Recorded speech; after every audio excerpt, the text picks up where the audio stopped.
Good evening students. નાનો એવો topic જે બાકી રહ્યો છે એ આપણે આજે પૂરો કરશું અને એ સાથે આપણે આપણું જે ચેપ્ટર જે છે એ પણ જે છે એ કમ્પ્લીટ થશે, right. So last topic Mendelian disorder. Okay, તો મેન્ડેલિયન ડિસઓર્ડર્સ માટે મેન્ડેલિયન ટ્રેટ જે છે એ તમારે પહેલાં સમજવું પડશે, રાઈટ. તો મેન્ડેલિયન ટ્રેટ આપણે કોને કહેશું? તો definitely Mendelian trait means it is the one which is controlled by a single locus, right. જે આપણે મેન્ડલના એક્સપેરિમેન્ટમાં જોયું હતું ને એ રીતનું જ આપણે અહીંયા લખવાનો પ્રયત્ન કર્યો છે, right. So it is the one which is controlled by single locus in the inheritance pattern, right. તો એનો મતલબ કે જે મેન્ડલે જે એક્સપેરિમેન્ટ કર્યા હતા એ પ્રમાણે જે પણ કંઈ તમારું મોનોહાઇબ્રિડ કે ડાયહાઇબ્રિડનું જે તમારું જોયું હતું, રાઈટ, એ જ પ્રકારનું પ્રોસેસથી જે પણ તમારી F1 જનરેશનમાં જે પણ કંઈ તમારા પ્રિન્સિપલ જોયા હતા તમે ઇનહેરિટન્સના, એ બધા જ લાગુ કરી શકો તો એને definitely you can call it as a Mendelian trait. અને સીધી વસ્તુ છે કે મેન્ડે ટ્રેટ જો હોય તો ડેફિનેટલી જે સેમ વસ્તુ તમારા જે છે મેન્ડલ્સના લો જે છે એના દ્વારા તમે ઇનહેરિટન્સ જો સમજાઈ શકો કોઈ પણ ડિઝીઝ માટેનું, સે for example there is a mutation, અને આ મ્યુટેશન શેમાં થયું છે? સિંગલ જીનમાં થયું છે, સિંગલ લોકસમાં થયું છે, રાઈટ. ક્રોમોઝોમના નંબર્સ ચેન્જ થયા નથી, રાઈટ. તો mutation in a single gene that can cause a disease, right. તો એ કયા પેટર્નથી ઇનહેરિટેશન થશે? તો એઝ પર ધી મેન્ડલ્સ લો જે છે તમારું એ પ્રમાણે જ ઇનહેરિટન્સ જોવા મળશે ને. તો ડેફિનેટલી એને આપણે શું કહીશું? Mendelian disorder, right. આમ તો લાર્જલી તમે જે છે જેનેટિક જે પણ કે તમારા ડિસઓર્ડર્સ જે છે એને બે ગ્રુપની અંદર ડિવાઈડ કરી શકો. એક મેન્ડેલિયન ડિસઓર્ડર્સ અને બીજા જે છે એ ક્રોમોઝોમલ ડિસઓર્ડર. ક્રોમોઝોમલ ડિસઓર્ડરમાં કયા આવશે? પોલીપ્લોઇડી, એન્યુપ્લોઇડી જે તમારા જોયા. પોલીપ્લોઇડી તો જનરલી પ્લાન્ટ્સમાં હોય, પણ એન્યુપ્લોઇડીમાં આપણે એક્ઝામ્પલ જોયા હતા, ક્લેનફેલ્ટર સિન્ડ્રોમ કે પછી ટર્નર સિન્ડ્રોમ કે પછી એ ડાઉન સિન્ડ્રોમ, રાઈટ. આ બધા એક્ઝામ્પલ જે આપણે જોયા હતા, રાઈટ, એ તમારા ક્રોમોઝોમલ ડિસઓર્ડર્સમાં તમે જે છે એ લઈ શકો છો, બરાબર ને. અને એની સામે જે તમારા બાકીના બધા આપણે મ્યુટેશન, સિંગલ જીનના મ્યુટેશનવાળા જોયા, સે for example sickle cell anaemia કે થેલેસેમિયા કે પછી કલર બ્લાઇન્ડનેસ, આ બધા જ જે છે એ કેવું થાય છે કે સિંગલ જીનની અંદર મ્યુટેશન થાય છે, રાઈટ. અને એ કેસમાં એનું જે ઇનહેરિટન્સ હશે એ એક્ઝેક્ટલી મેન્ડલ્સના લો જે છે એ ફોલો કરતું હશે. તો આવા ડિસઓર્ડરને મેન્ડેલિયન ડિસઓર્ડર્સ તરીકે આઈડેન્ટિફાઈ કરવામાં આવે છે. અહીંયા એક્ઝામ્પલ્સ હું લખું છું, ટેક્સ્ટ બુકમાં લખ્યા એની કરતાં એક બે એક્ઝામ્પલ વધારે લખ્યા છે, પણ આ બધા જ એક્ઝામ્પલ યાદ રાખવાના છે, કારણ કે તમને એક સેટ આપી દેશે કે identify which of the following are, અથવા તો સાચા ખોટા વાક્યમાં પણ પૂછી શકે that XYZ, say for example colour blindness is a Mendelian disorder, true or false. સીધી વસ્તુ છે કે ટ્રુ જ આવશે, રાઈટ. તો હિમોફિલિયા સિંગલ જે છે તમારું એ જીનમાં મ્યુટેશન થાય એના કારણે.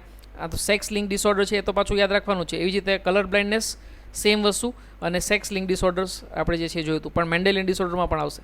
સિકલ સેલ એનેમિયા આપણે સબસ્ટિટ્યુશન મ્યુટેશનની અંદર આપણે જોયું હતું, રાઈટ. તો એ કેસની અંદર definitely it is Mendelian disorder. Tay Sachs disease જે છે એ બેઝિકલી એક એવા એન્ઝાઇમની ડેફિશિયન્સીને કારણે થાય છે જેના કારણે ફેટી એસિડનું મેટાબોલિઝમ થઈ શકતું નથી, અને ન્યુરોન્સની અંદર ફેટી એસિડ જે છે એબનોર્મલી, ગેંગ્લિયોસાઇડ્સ કરીને ફેટી એસિડ્સ હોય એ એબનોર્મલી ડિપોઝિટ થાય તો એના કારણે જે છે એ ન્યુરોનને રિલેટેડ પ્રોબ્લેમ્સ જે છે એ ઘણા બધા થઈ શકે છે. That is called as a Tay Sachs disease. જો તમને યાદ હોય તો આપણે જે તે ટાઈમે સેલ ચેપ્ટરમાં લાઇસોઝોમલ ડેફિશિયન્સી જે છે ને એમાં બે ડિસઓર્ડર જોયા હતા. એક પોમ્પેસ ડિસઓર્ડર જેમાં આલ્ફા ગ્લુકોસિડેઝ એન્ઝાઇમની ડેફિશિયન્સી હોય, લાઇસોઝોમલ એન્ઝાઇમની.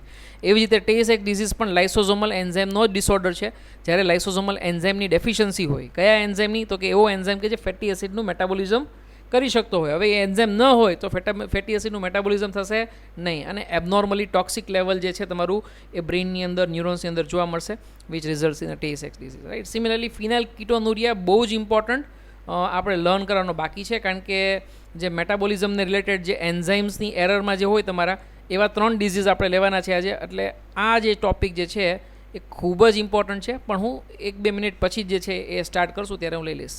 સિસ્ટિક ફાઇબ્રોસિસ આપણે પ્લિયોટ્રોપિઝમમાં સરસ મજાનું એક્ઝામ્પલ જોયું હતું ત્યારે જોયું હતું. This is also Mendelian disorder. અને ઝેડોડરમાં પિગમેન્ટોસમ, સ્કિન કેન્સરનું આપણે જે છે એક્ઝામ્પલ લાસ્ટ લેક્ચરમાં તમને યાદ હોય તો જોયું હતું. તો આ બધા જ મેન્ડેલિયન ડિસઓર્ડર છે, because they are not because of the change in the number of chromosomes, chromosomal એબનોર્માલિટીઝને કારણે નથી, સિંગલ જીનના મ્યુટેશનના કારણે જે છે એ આ ટાઈપના ડિઝીઝ થાય છે.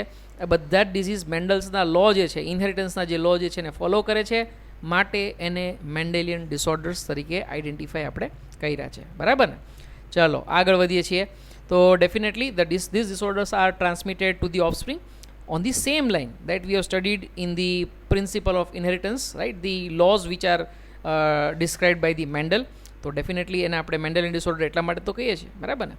The pattern of inheritance of such disorders definitely you can trace in family by the pedigree analysis, જે આપણે ગયા લેક્ચરની અંદર સરસ મજાનું જોયું, રાઈટ. એમાં આપણે જો તમને યાદ હોય તો આપણે ઓટોઝોમલ રિસેસિવ જે તમારું કેરેક્ટર જે જસ્ટિફાય કરતું હોય એમાં એક સરસ મજાનું જોયું હતું, રાઈટ. તો ઓટોઝોમલ રિસેસિવમાં આપણે એક્ઝામ્પલ કયું જોયું હતું? સિકલ સેલ એનેમિયાવાળું, રાઈટ. અને એવી જ રીતે ઓટોઝોમલ ડોમિનન્ટ ટાઈપનું કેરેક્ટર જસ્ટિફાય કરતું એવું પણ એક જોયું હતું. અને તમને યાદ આવતું હોય તો ડિઝીઝ આપણે કયો જોયો હતો? માયોટોનિક ડિસ્ટ્રોફીવાળો જોયો હતો, બરાબર ને. તો ડેફિનેટલી મેન્ડેલિયન ડિસઓર્ડર ડોમિનન્ટ એ હોઈ શકે અને રિસેસિવ હોઈ શકે. ડોમિનન્ટની અંદર એક્ઝામ્પલ આપણે માયોટોનિક ડિસ્ટ્રોફીનું જોયું હતું. એવી જ રીતે રિસેસિવની અંદર એક્ઝામ્પલ આપણે જોયું હતું સિકલ સેલ એનેમિયા. આ સિવાયનું થેલેસેમિયા પણ તમે રિસેસિવની અંદર એક્ઝામ્પલ લઈ શકો છો, બરાબર ને. હિમોફિલિયા, કલર બ્લાઇન્ડનેસ, આ બધા પણ રિસેસિવ ટાઈપના જ છે, રાઈટ, જે તમને ખ્યાલ છે. પણ આ તો કદાચ તમને પૂછે તો તમને ખ્યાલ હોવું જોઈએ કે મેન્ડેલિયન રિસેસિવ ડિસઓર્ડર આઈડેન્ટિફાય કરો અથવા તો મેન્ડેલિયન ડોમિનન્ટ ડિસઓર્ડર આઈડેન્ટિફાય કરો તો તમને જે છે એ આવડવા જોઈએ. એટલા માટે ફરી પાછા યાદ કરાવ્યા. તો આ સાથે મેન્ડેલિયન ડિસઓર્ડર્સનું જે સરસ મજાનું શોર્ટ નોટ હતી, રાઈટ, નાની એવી તમારા ટેક્સ્ટબુકમાં આપેલી હતી, એ આપણે અહીંયા કમ્પ્લીટ કરીએ છીએ. અને આમ તો છે મેન્ડેલિયન ડિસઓર્ડર જ, પણ એની અંદર સ્પેસિફિકલી જે છે તમારું એક ઇનબોર્ન એરર્સ ઓફ મેટાબોલિઝમ, રાઈટ, એની અંદર એક સરસ મજાનો ટોપિક આપણને આપેલો છે ફિનાઇલ કીટોનુરિયા, રાઈટ. પણ ફિનાઇલ કીટોનુરિયાની સાથે બીજા બે ડિસઓર્ડર પણ જે છે તમારા એ પણ આપણે સાથે યાદ રાખવા જરૂરી છે, જૂની એક્ઝામમાં પૂછાઈ ગયેલા છે. તો એ આપણે અહીંયા ડિસ્કસ કરીશું, રાઈટ. તો જો તમને યાદ હોય તો ગેરોડ નામના સાયન્ટિસ્ટે સૌથી પહેલાં જે છે એ સૌથી પહેલો જેનેટિક ડિસઓર્ડર આઈડેન્ટિફાય કર્યો હતો, એ હતો ફિનાઇલ કીટોનુરિયા. અને એના માટે એ ટેક્સ્ટબુક બનાવી હતી, એક સરસ મજાનું ડિસ્ક્રિપ્શન. અને એનું ટેક્સ્ટબુકનું નામ શું હતું? ઇનબોર્ન એરર્સ ઓફ મેટાબોલિઝમ, જન્મજાત ચયાપચયની ખામીઓ. મતલબ કે જીનેટિકલી જ એક એન્ઝાઇમ કે જે મેટાબોલિઝમ માટે રિસ્પોન્સિબલ છે, ચયાપચય માટે જવાબદાર છે, એ એન્ઝાઇમ ગેરહાજર છે, રાઈટ, એબસન્ટ છે, અથવા તો એ પ્રચ્છન્ન રીતે વ્યક્ત થાય છે, રાઈટ. રિસેસિવ ટાઈપનો છે, બંને હોમોઝાઇગસ કરતો ની એફિશિયન્સી કરતાં બહુ ઓછો કામ કરતો હશે, તો એવા કેસમાં જે છે મેટાબોલિક ડિસઓર્ડર્સ થઈ શકે છે. આવા મેટાબોલિક ડિસઓર્ડર્સ આપણે 3 જોવાના છે. ત્રણેય જે છે તમારી એક જ પાથવે, ટાયરોસિનવાળો પાથવે જે છે, ફિનાઇલ એલેનિન ટાયરોસિનવાળો પાથવે, એના ઉપર જ મોટાભાગના જે છે તમારા એન્ઝાઇમ જે છે એ જ આપણે ટાર્ગેટ કરવાના છે. અને જે એન્ઝાઇમ એબસન્ટ હોય એને રિલેટેડ સિમ્ટમ્સ જે છે એ આપણે જોવાના છીએ, રાઈટ. તો 3 જે જોવાના છીએ એની અંદર ફર્સ્ટ વન ફિનાઇલ કીટોનુરિયા, સેકન્ડ અલ્કેપ્ટોનુરિયા અને થર્ડ ઇઝ આલ્બિનિઝમ, રાઈટ. તો બાકીના બેના તો ઇંગ્લિશ નામ જે છે એ ગુજરાતી નામ છે. આલ્બિનિઝમનું નામ સરસ મજાનું શું લખ્યું છે મેં? અવર્ણતા, રાઈટ. આલ્બાનો મતલબ શું થાય? વ્હાઇટ. આલ્બિનિઝમનો મતલબ શું થશે? જે વ્હાઇટ બિલકુલ છે એ. વ્હાઇટ મતલબ કે જેની અંદર મેલેનિન બિલકુલ નથી, રાઈટ. વ્હાઇટ એટલે પછી માનો કે સ્કિન ટોન વ્હાઇટ ઉપર હોય, ફેર ઉપર હોય તો કંઈ આલ્બિનિઝમ થયું છે એવું ના કહેવાય. પણ જો કદાચ તમે ક્યાંક જોયા હોય તો ઘણા બાળકો એવા હોય છે કે જેની આંખની પાપણો પણ એકદમ જે છે એ જે કહી શકાય કે ભાઈ ગ્રેઇશ કે પછી બ્રાઉનિશ ટાઈપની હોય છે, રાઈટ. હેર કલરથી માંડીને જે છે આખું જે છે તમારા બધા જ બોડીના પાર્ટ્સ જે પણ તમે જોશો, ઇવન આઈઝ પણ તમે જોશો ને તો એકદમ ઝીણી આઈઝ કરીને જોતા હોય, કારણ કે રેટિનાની અંદર પણ મેલેનિન હોતું નથી. તો જ્યારે મેલેનિનનું સિન્થેસિસ ન થાય બોડીમાં તો જે પણ કંઈ તમારો ડિઝીઝ થાય ને એને આલ્બિનિઝમ કહેવાય, બરાબર. ચાલો, તો this is description of albinism. Moving toward the first one, that is alkaptonuria. હવે અલ્કેપ્ટોનુરિયા તમને હું સમજાવું છું, એ સાથે તમારે જે છે એક સરસ મજાનો પાથવે જે છે એ સમજવાની જરૂર છે, રાઈટ. નોર્મલી જે છે તમારું એ ફિનાઇલ એલેનિન કરીને એક એમિનો એસિડ હોય છે. This phenyl alanine gets converted to tyrosine, right. આ જે છે એ તમારું બહુ જ ઇમ્પોર્ટન્ટ કહી શકાય એ પ્રકારનો એક પાથવે છે. શું કામે?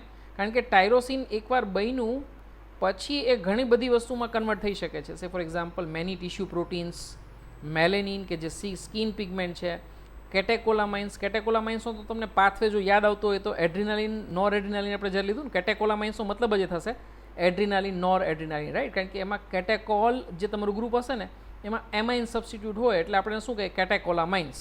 કેટેચોલામાઇન્સ ભૂલથી બોલતા નહીં, બરાબર ને. તો phenyl alanine gets converted to tyrosine, right. એકદમ શોર્ટમાં લખું છું, સે for example PHE. Phenyl alanine જે છે એ બેઝિકલી જે છે શેની અંદર કન્વર્ટ થાય? ટાયરોસિનમાં, રાઈટ. તો ટાયરોસિન જે છે ને એમાં કન્વર્ઝન થવું એ રેટ લિમિટિંગ સ્ટેપ. ટાયરોસિન જે છે એ અલ્ટિમેટલી કન્વર્ટ થાય એલ ડોપામાં. એલ ડોપા એટલે કે લીવો ફોર્મ ઓફ ડોપા, રાઈટ. તો એલ ડોપા જે છે એ બને પછી જે છે એ એલ ડોપા ડીકાર્બોક્સાઇલેશનની પ્રોસેસથી ડોપામિનની અંદર કન્વર્ટ થાય, right. L dopa gets converted to dopamine. અને આ અલ્ટિમેટલી ડોપામાઇન જે હોય, ડોપામાઇન માટે હું ખાલી ડી જ લખું છું જેથી કરીને તમને ખ્યાલ આવી જશે, રાઈટ. અથવા તો DOPM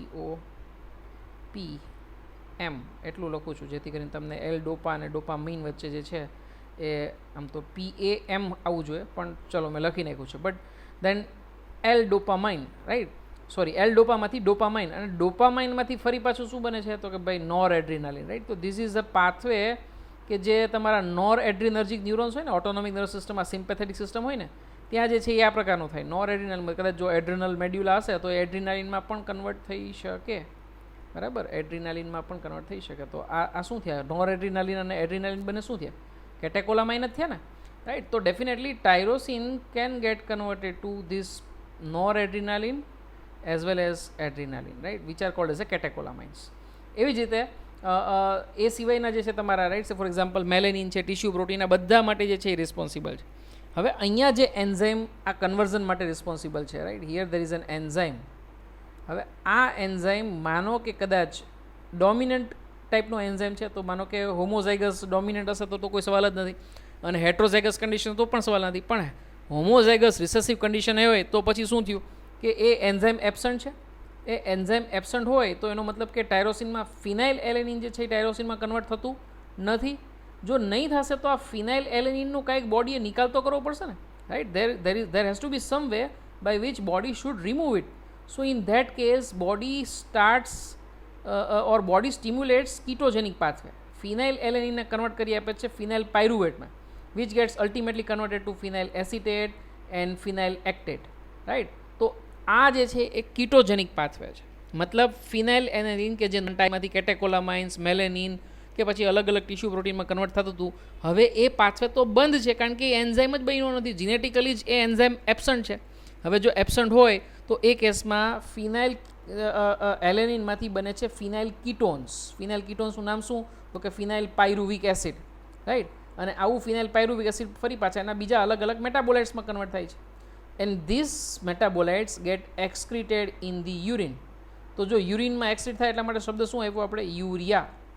શું શબ્દ લીધો, કીટોનુરિયા. કીટોનુરિયા મતલબ કે there is a presence of ketone bodies in the urine. અને કયા કીટોન તો કે ભાઈ phenyl ketone. So that's why the name is phenylketonuria. I hope તમને ક્લિયર થઈ ગયું હશે નામ શું કામે આપણે પાડ્યું, રાઈટ. હવે જો આ પાછું એક્ઝામ્પલ છે પ્લિયોટ્રોપિઝમનું. પ્લિયોટ્રોપિઝમનું એક્ઝામ્પલ શું કામે છે, રાઈટ, કારણ કે આ એકવાર પૂછાઈ ગયેલો ક્વેશ્ચન છે. કારણ કે એક જ પાથવે, રાઈટ, તમે બ્લોક કરો છો, સિંગલ પાથવે બ્લોક કરો છો. આ એક એન્ઝાઇમ બ્લોક કરી નાખ્યો. એ એન્ઝાઇમ બ્લોક કર્યો એનાથી શું થયું તો કે ભાઈ મેલેનિન બન્યું નહીં. ના બન્યું તો શું થશે, આલ્બિનિઝમ થશે. તો એક સિમ્ટોમ આવ્યો. પાછા અલગ અલગ છે. પછી તો કે ભાઈ કેટેકોલામાઇન માનો કે છે, તો ભાઈ કેટેકોલામાઇન ના હોય તો શું થાય, અરે બહુ મોટા પ્રોબ્લેમ થઈ જશે. સિમ્પેથેટિક સિસ્ટમ જ વર્ક કરતી બંધ થઈ જશે તમારી. ઘણા બધા પ્રોબ્લેમ્સ જે છે તમારા ઓટોનોમિક ફંક્શન જે છે ડિસ્ટર્બ થઈ જશે. આ સિવાય તો કે ભાઈ ટિશ્યુ પ્રોટીનમાં કયા, જો તમને યાદ આવતું હોય તો ટાયરોસિન જે છે, મોનો આયોડોટાયરોસિન, ડાય આયોડોટાયરોસિન, આ બધું શેના માટે આવ્યું હતું, T3 ને T4ના સિન્થેસિસ માટે આવતું હતું ને, રાઈટ. તો ડેફિનેટલી થાઇરોઇડ હોર્મોન એ બન્યા નહીં તો મેટાબોલિક પ્રોસેસ એ કેવી થશે, DMR કેવો થશે, ડાઉન થશે. તો ઘણા બધા સિમ્ટમ્સ જે છે એ કોમ્પ્રોમાઇઝ થાય છે એક એન્ઝાઇમની ડેફિશિયન્સીના કારણે. તો જ્યારે કોઈ એક જીન એક કરતાં વધારે કેરેક્ટરને ઇન્ફ્લુઅન્સ કરતો હોય તો એવી ક્રિયાને આપણે શું કહીએ, પ્લિયોટ્રોપિઝમ જ કહીએ ને, બરાબર ને. તો બહુ સિમ્પલ થઈ ગયું, પણ સિમ્પલ હતું નહીં પણ આપણે બનાવ્યું. ચલો, પણ સરસ મજાનું આપણે ફિનાઇલ કીટોનુરિયાનું આપણે સમજ્યા છીએ અને એ જે છે એ તમારે યાદ રાખવાનું છે. This is same, you can just see that dietary પ્રોટીન્સમાંથી તમને ફિનાઇલ એલેનિન મળે છે. Normally phenyl alanine gets converted to tyrosine by this enzyme. Which enzyme, phenyl alanine hydroxylase, right. અને ટાયરોસિન બનશે તો પછી આગળનું બધું જ વસ્તુ બનશે. તમે જોઈ શકો છો થાઇરોક્સિન એ બને છે, મેલેનિન એ બને છે, કેટેકોલામાઇન એ બને છે, બીજા ઘણા બધા ટિશ્યુ પ્રોટીન બને છે, રાઈટ. પણ માનો કે આ એન્ઝાઇમ હવે નથી તો, ફિનાઇલ એલેનિન નથી તો ડેફિનેટલી અલ્ટરનેટ પાથવે જે છે બોડીને એક્ટિવેટ કરવો પડશે. એ સંજોગોમાં કીટોન બોડીઝ જે છે એ પ્રોડ્યુસ થાય છે. If ketone bodies are produced, synthesized and release in the urine, definitely we will call it as a phenyl ketonuria, right. તો ફિનાઇલ એલેનિન હાઇડ્રોક્સાઇલેઝ એન્ઝાઇમની ડેફિશિયન્સીથી થતો ડિઝીઝ, મતલબ કે ફિનાઇલ કીટોનુરિયા. આવું નામ શું કામ આપ્યું, કારણ કે phenyl ketones are the one which are excreted in the urine, right. What are phenyl ketones, phenyl ketones are the metabolites, right. ગુજરાતીમાં સરસ મજાનો શબ્દ લખ્યો છે વ્યુત્પન્નો. વ્યુત્પન્નોનો મતલબ થશે મેટાબોલાઇટ્સ, રાઈટ. તો ચયાપચયની ક્રિયા દરમિયાન જે ઉત્પન્ન થાય એને કહેવાય વ્યુત્પન્નો, right. The metabolic derivatives they are called as you can say that they are ketone bodies here, right? So phenyl pyruvate, you can just see that, and further phenyl acetate and phenyl lactate. Okay, તો આ થઈ ગયું ફિનાઇલ કીટોનુરિયા. Description ફરી પાછું તમને સમજાવવા માગું છું. જ્યારે પણ definitely this is an inborn error in metabolism and it is a recessive type of an genetic disorder. Okay, તો રિસેસિવ કઈ કન્ડિશન? તો કે ભાઈ સ્મોલ પી, રાઈટ. એટલે કે જ્યારે તમારું જે એન્ઝાઇમ જે તમારું એક્સપ્રેસ કરતો હોય, કદાચ હોમોઝાઇગસ ડોમિનન્ટ હશે તો હેટ્રોઝાઇગસ હશે, કેપિટલ પી સ્મોલ પી હશે, તો પણ આ જેનેટિક ડિસઓર્ડર જે છે જોવા મળશે નહીં. But when both genes are recessive, definitely the enzyme is not produced. Which enzyme is not produced? Phenyl alanine hydroxylase. તો એ કેસની અંદર શું નહીં બને? ટાયરોસિન નહીં બને. ટાયરોસિન નહીં બને તો એ કેસની અંદર ઘણા બધા પ્રોટીન્સ જે એને ઉપર ડિપેન્ડન્ટ હતા. આપણે જોયું કે ટાયરોસિનમાંથી કે આપણે પાથવે જોયો આખો એલ ડોપા, ડોપામાઇન અને છેલ્લે જે તમારું નોર એડ્રિનાલિન અને એડ્રિનાલિન, તો એ મેટાબોલાઇટ્સ નહીં બને. આ સિવાય તો કે મેલેનિન નહીં બને. આ સિવાય તો કે ભાઈ T3 અને T4 નહીં બને. ઘણા બધા ટિશ્યુ પ્રોટીન નહીં બને. આ બધી વસ્તુ નહીં બને. અને બીજી વસ્તુ શું જોવાની કે ભાઈ માનો કે ટાયરોસિનમાં કન્વર્ટ નથી થતું, તો આ જે તમારું ફિનાઇલ એલેનિન હોય એનું કંઈક પાછું કન્વર્ઝન તો બીજે કંઈક તો થવું જોઈએ ને. તો એબનોર્મલી ટ્રાન્સ અમિનેઝ એન્ઝાઇમની મદદથી એ કીટોન્સની અંદર કન્વર્ટ થશે. કયા કીટોન્સની અંદર? ફિનાઇલ પાયરુવિક એસિડની અંદર. તો એક્સેસ જે તમારું જે છે એ યુરિનની અંદર એક્સેટ થશે ઇન અ ફોર્મ ઓફ કીટોન્સ. અને એ કેસની અંદર ડેફિનેટલી જો કીટોન બોડીઝ એક્સિટ થતા હોય યુરિનમાં, then will called as a phenyl ketonuria. Moving toward the second disorder is albinism. તો આલ્બિનિઝમમાં તમે જોઈ શકો છો there is an enzyme which is called as a tyrosinase, right, which is expressed by C, enzyme C. અહીંયા C ઉપરથી C એવી રીતે તમારે યાદ રાખવાનું છે, રાઈટ. તો ટાયરોસિનેઝ જે છે તમારો એ એન્ઝાઇમ અહીંયા એબસન્ટ છે, રાઈટ. મતલબ જો ટાયરોસિન નોર્મલી ડોપામાં કન્વર્ટ થાય અને ડોપા જે છે ને એ ટાયરોસિનેઝ એન્ઝાઇમથી જે છે મેલેનિન પિગમેન્ટની અંદર કન્વર્ટ થાય, રાઈટ. ધ પાથવે, એક પાથવે કયો છે? ટાયરોસિનમાંથી તમારું બને છે તમારા જે પણ કંઈ એપિનેફ્રિન એટલે કે નોર એડ્રિનાલિન એ બને છે, રાઈટ. બીજો સાયમન્ટેનિયસ પાથવે કયો છે? તો કે ટાયરોસિનેઝ એન્ઝાઇમ. ટાયરોસિનેઝ એન્ઝાઇમથી મદદથી શું બને છે? મેલેનિન પિગમેન્ટ્સ બનાવે છે. હવે આ એન્ઝાઇમ જે છે એ રિસેસિવ, હોમોઝાઇગસ રિસેસિવ કન્ડિશનમાં પ્રેઝન્ટ છે. મતલબ કે મ્યુટન્ટ ટાઈપનો જે છે inborn error of metabolism genetic disorder છે. અને એ કેસમાં એ એન્ઝાઇમ જે છે એ રિસેસિવ ટાઈપનો એક્સપ્રેસ થયો છે. રિસેસિવ ટાઈપનો એક્સપ્રેસ થયો તો મતલબ કે એ તમારા ડોપાને મેલેનિનની અંદર કન્વર્ટ કરી શકતો નથી. અને મેલેનિન નહીં બનશે તો શું થશે? ડેફિનેટલી આલ્બિનિઝમ જ થશે ને, રાઈટ. વ્યક્તિની સ્કિન જે છે એકદમ વ્હાઇટ રહેશે, રાઈટ. સ્કિન જે છે એ સનને જે છે બિલકુલ ટોલરેટ નહીં કરી શકે. એવી જ રીતે આઈઝમાં પણ જે છે તમારું મેલેનિન પ્રોપર નહીં બને, તમે પ્રોપર જોઈ નહીં શકો, રાઈટ. ઘણા બધા પ્રોબ્લેમ્સ જે છે આલ્બિનિઝમની અંદર થઈ શકે, right. So this is albinism. આલ્બિનિઝમમાં નામ યાદ રાખશું એન્ઝાઇમનું આપણે, tyrosinase. Moving toward the third one, that is you કે સે દેટ આલ્કેપ્ટોનુરિયા, રાઈટ. તો આલ્કેપ્ટોનુરિયાની અંદર you need to focus on this E, right. અહીંયા નીચે મેં જે છે ઈ લખેલું છે.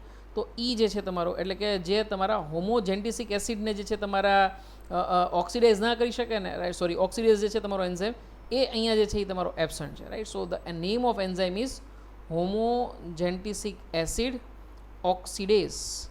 This enzyme is responsible for the oxidation of homogentisic acid, right. ફરી પાછો પાથવે જે છે એ ફિનાઇલ એલેનિન વાળો જ છે. ફિનાઇલ એલેનિન જે છે એ તમારું પાયરુવિક એસિડમાં કન્વર્ટ થાય પછી then it gets converted to homogentisic acid.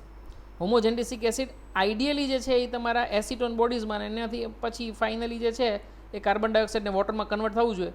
પણ જો આ એન્ઝાઇમ નહીં હશે, રાઈટ. કયો enzyme? Homogentisic acid oxidase enzyme. If it is absent, મતલબ કે જીનેટિક મ્યુટેશનને કારણે if it is present in a recessive form, અને એવું રિસેસિવ ફોર્મ પાછું હોમોઝાઇગસ કન્ડિશનની અંદર પ્રેઝન્ટ હોય તો એ કેસની અંદર હોમોજેન્ટિસિક એસિડ જે છે એ બ્લડની અંદર એક્યુમ્યુલેટ થશે.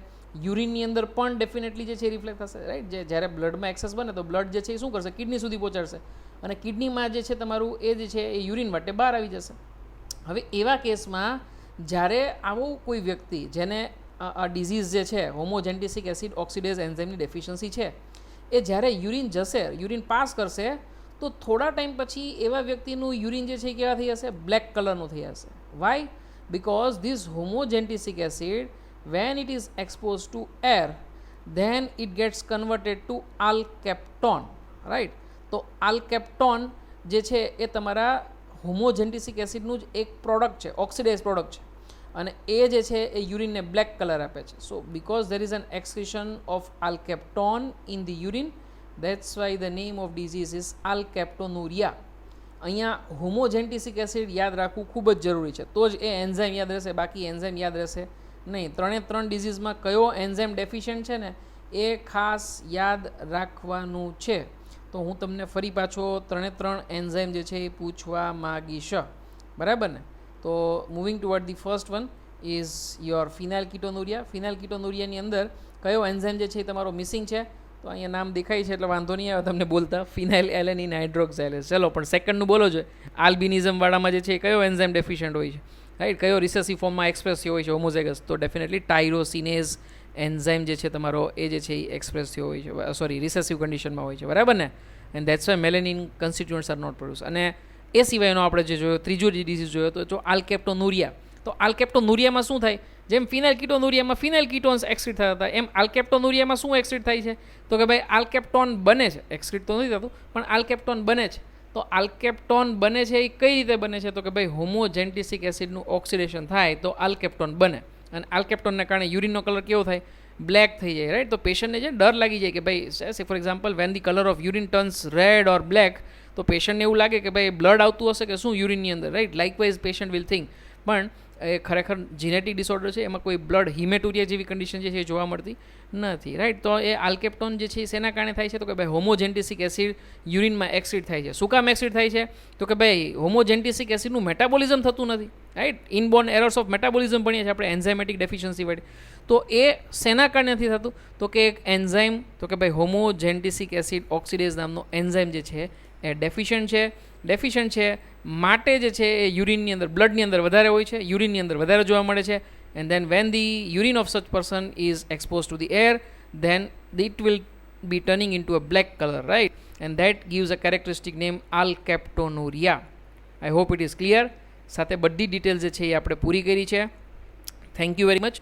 એક નાનો હવે ટોપિક ન્યુરોસ્પોરા કરીને હતો જે મેં બાકી રાખ્યો હતો ઇન્ટેન્શનલી, અને મેં છેલ્લા લગભગ 7-8 વર્ષનું જે છે એ મટીરિયલ રિફર કર્યું છે, એ ક્યાંય પૂછાતો નથી માટે એ વસ્તુ સ્કીપ કરું છું. એમ છતાં પણ કદાચ કોઈને ન્યુરોસ્પોરાના કોઈ પણ ક્વેશ્ચન થાય then definitely they are free to ask me. Okay, so hopefully I made you clear regarding this chapter. Genetics ખૂબ જ ઇમ્પોર્ટન્ટ ચેપ્ટર છે, પ્રિન્સિપલ્સ ઓફ ઇનહેરિટન્સવાળું.